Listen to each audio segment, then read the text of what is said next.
माता दी, जय महाकाल। आज हम बात करेंगे माँ हिडिंबा तंत्र साधना प्रयोग के बारे में। महाभारत काल में माँ हिडिंबा से बड़ा कोई तंत्र साधक इस ब्रह्मांड में उपस्थित नहीं था। साक्षात भगवान कृष्ण भी हिडिंबा को अपना तंत्र गुरु माँ के रूप में स्वीकार किए थे। हिडिंबा जी का जो आज मंदिर है वो हिमाचल प्रदेश शिमला मनाली में है। हिमाचल के लोग उन्हें फूल देवी के रूप में पूजा करते हैं, अर्चना करते हैं। हिडिंबा की साधना हर साधक को अपने जीवन में जरूर करना चाहिए। हिडिंबा की साधना करने मात्र से साधक के जितने भी पाप होते हैं नष्ट हो जाते हैं। और जिन साधकों को इच्छा होती है कि हमें चौकी लगानी है, हमें लोगों का भला करना है, हमें समाज में मान सम्मान प्रतिष्ठा कमानी है, और साथ ही साथ ये त्रिकालदर्शी हैं। लोग कहते ना, हम फोन आता है कि गुरुजी मुझे त्रिकालदर्शी साधना प्रयोग के बारे में बताइए, हमें भूत भविष्य वर्तमान जानने वाली साधना के बारे में बताइए, हम किसी के बारे में जान सके, समझ सके, उसी के कष्ट को बता सके। भाई कष्ट को तो बता दोगे, कष्ट तो नॉर्मल इंसान साधक भी बता देता है, लेकिन उनके समस्याओं का जो आपके पास साधक आ रहे हैं उनका हल नहीं अगर आप कर पाते हैं तो आप उनकी समस्याओं का हल कैसे करोगे? फिर वो भटकते फिरेंगे किसी और के पास, लोग उनको लूटेंगे। जो और तांत्रिक बैठे हैं लूटने वाले ठग। तो आप एक ऐसी साधना करो ना कि आप किसी का भूत भविष्य वर्तमान से संबंधित समस्याओं भी बताओ और उनकी समस्याओं का हल भी करो। तो इसलिए माँ हिडिंबा की यह त्रिकालदर्शी साधना प्रयोग हर साधक को करना चाहिए। इस साधना को करने के बाद आप मारण उच्चाटन विदेशर स्तंभन कित्या मुठ किया कराया भूत प्रेत डाकनी शाकनी ब्रह्म पिचार जिन जिन्नात तंत्र बाधा ग्रह बाधा दोष बाधा हर प्रकार की बाधाओं का निवारण भी कर सकते हो और किसी के बारे में उसका भूत भविष्य वर्तमान भी बता सकते हो। कोई ज़रूरत नहीं है कि आप पंचांगुली वरताली वाराही कड़ मातांगी कड़ पिचासनी जैसी साधनाएं संपन्न करें। इस अकेली साधना से त्रिकालदर्शी भी बन सकते हो, भूत भविष्य वर्तमान भी जान सकते हो और हर प्रकार के मानव का जो भी आपके पास आते हैं चौकी लगाकर उनकी समस्याओं का हल भी कर सकते हो।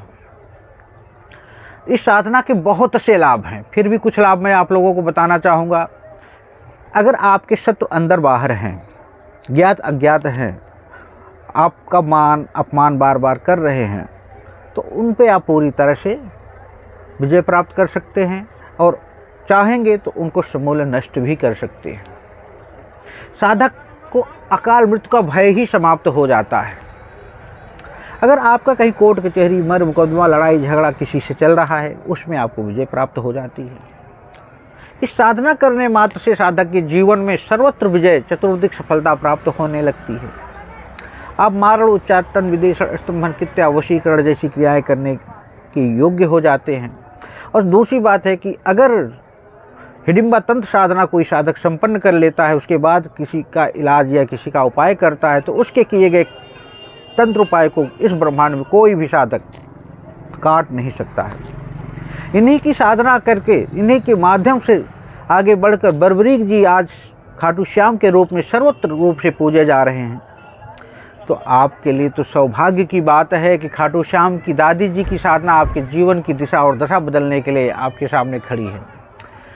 तो इनकी साधना के लिए कुछ चीज़ों की ज़रूरत पड़ती है, जैसे हिडिंबा यंत्र, ब्लैक हकीक की माला, साथ में पीले हकीक की माला हो या ब्लैक हकीक की माला या रुद्राक्ष की माला का प्रयोग कर सकते हैं। गोमती चक्र कौड़ी, सामने चौकी पर लाल यंत्र या वस्त्र बिछा के लाल आसन पर बैठकर लाल वस्त्र धारण करके घी या तेल का दीपक जलाकर पंचोपचार ढंग से इनका पूजन कीजिए। साधक का मुख जो होगा वो दक्षिण की दिशा होगा, इतना ध्यान रखिएगा। उसके बाद हिडिंबा साधना रात्रिकालीन साधना है, इसे याद रखिए, दिन में यह साधना नहीं होती है। किसी भी प्रकार के तंत्र बाधा निवारण के लिए भी इनकी साधना आप संपन्न कर सकते हैं। सबसे पहले आपको मैंने बता दिया कि रात्रिकालीन साधना है। शुद्ध होकर लाल वस्त्र को धारण करके आसन के सामने बैठ जाइए, पंचोपचार ढंग से पूजन करें, भैरव का एक माला, गणपति का एक माला, गुरु के एक माला मंत्र का जाप करें। अपने कुल देवी कुल देवता इष्टों से साधना में सफलता के लिए आशीर्वाद उनसे कहें कि आशीर्वाद दें वो आपको। इतना हो जाने के बाद आप गुरु का पूजन करें। गुरु है तो ठीक है, नहीं तो जिससे के द्वारा साधना आप प्राप्त करें वही एक प्रकार का आपका गुरु हो गया है।